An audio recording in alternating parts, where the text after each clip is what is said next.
There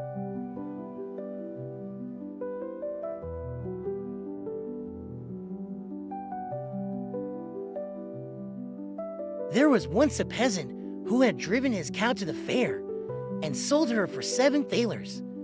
On the way home, he had to pass a pond, and already from afar he heard the frogs crying, "Ache, ache, ache, ache."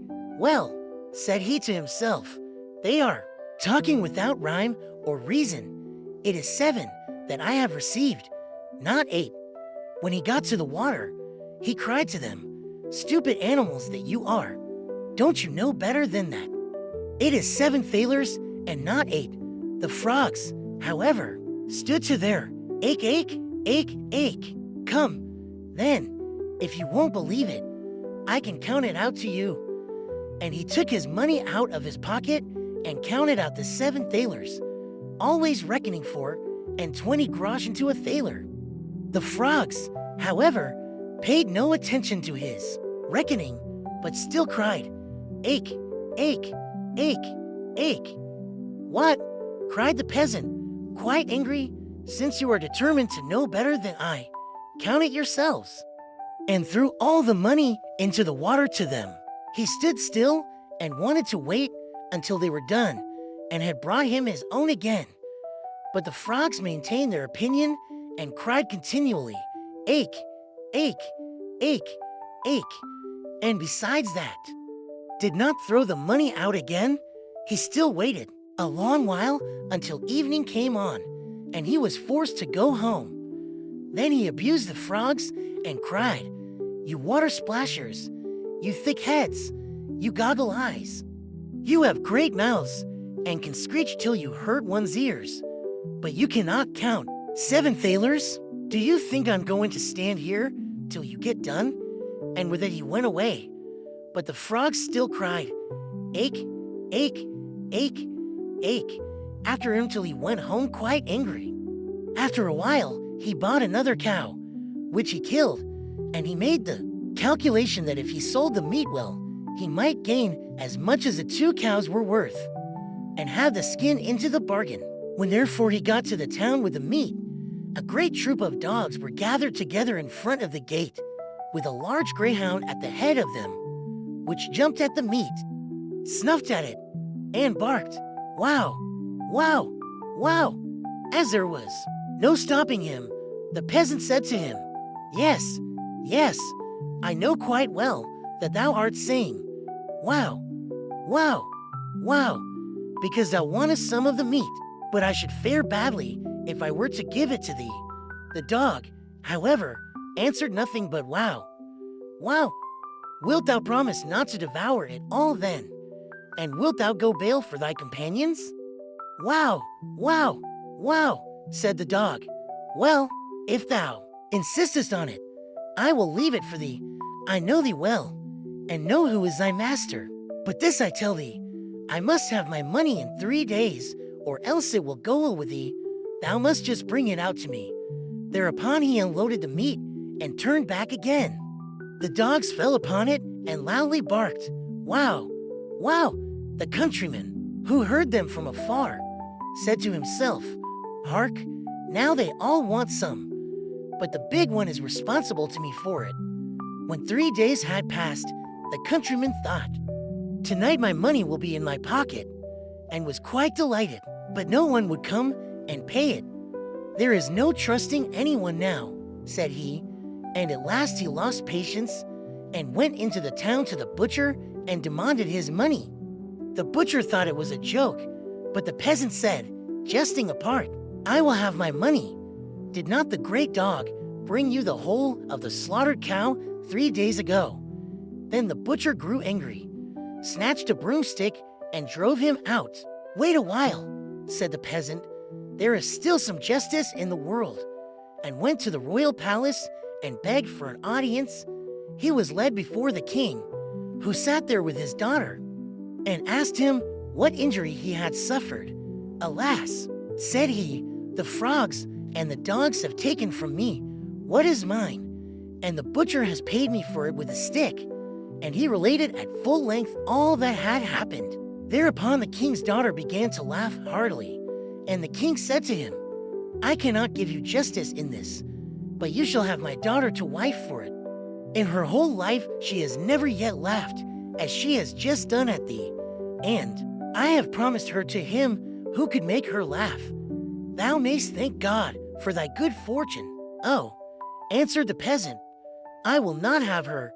I have a wife already, and she is one too many for me. When I go home, it is just as bad as if I had a wife standing in every corner. Then the king grew angry and said, Thou art a boor. Ah, Lord King, replied the peasant, what can you expect from an ox but beef? Stop, answered the king. Thou shalt have another reward. Be off now, but come back in 3 days, and then thou shalt have 500 counted out in full. When the peasant went out by the gate, the sentry said, Thou hast made the king's daughter laugh, so thou wilt certainly receive something good. Yes, that is what I think, answered the peasant. 500 are to be counted out to me. Hark thee, said the soldier, give me some of it. What canst thou do with all that money? As it is thou, said the peasant, thou shalt have 200. Present thyself in 3 days' time before the king, and let it be paid to thee. A Jew, who was standing by and had heard the conversation, ran after the peasant, held him by the coat, and said, Oh, wonder, what a luck-child thou art. I will change it for thee. I will change it for thee into small coins. What dost thou want with the great thalers? Jew, said the countryman, 300 canst thou still have? Give it to me at once in coin. In 3 days from this, thou wilt be paid for it by the king. The Jew was delighted with the profit, and brought the sum in bad groschen, 3, of which were worth to good ones. After 3 days had passed, according to the king's command, the peasant went before the king. Pull his coat off, said the latter, and he shall have his 500. Ah, said the peasant, they no longer belong to me.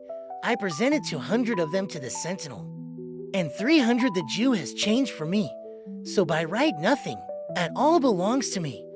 In the meantime, the soldier and the Jew entered and claimed what they had gained from the peasant, and they received the blow strictly counted out.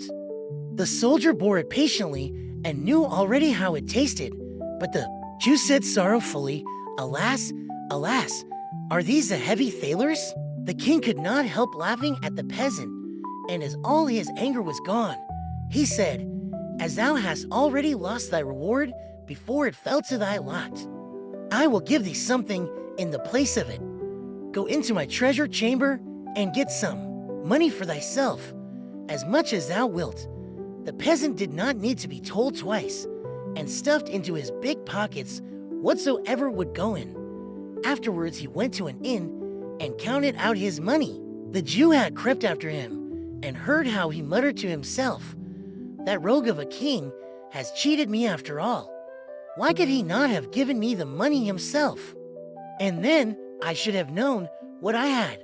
How can I tell now if what I have had, the luck to put in my pockets, is right or not?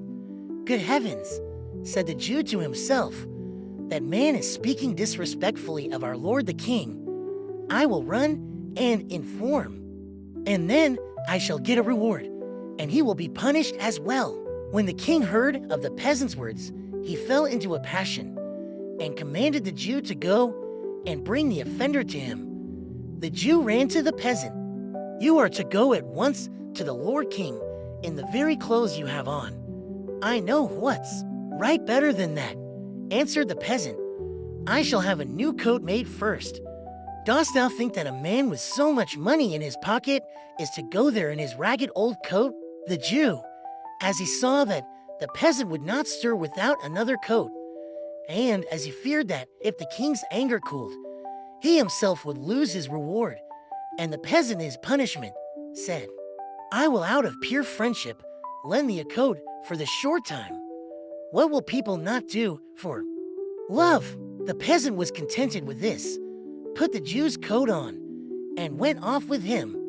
The king reproached the countryman because of the evil speaking of which the Jew had informed him. "Ah," said the peasant, "what a Jew says is always false. No true word ever comes out of his mouth. That rascal there is capable of maintaining that I have his coat on." "What is that?" shrieked the Jew. "Is the coat not mine? Have I not lent it to thee out of pure friendship, in order that thou might appear before the Lord King?" When the king heard that, he said, "The Jew has assuredly deceived one or the other of us, either myself or the peasant." And again he ordered something to be counted out to him in hard thalers. The peasant, however, went home in the good coat, with the good money in his pocket, and said to himself, "This time I have hit it."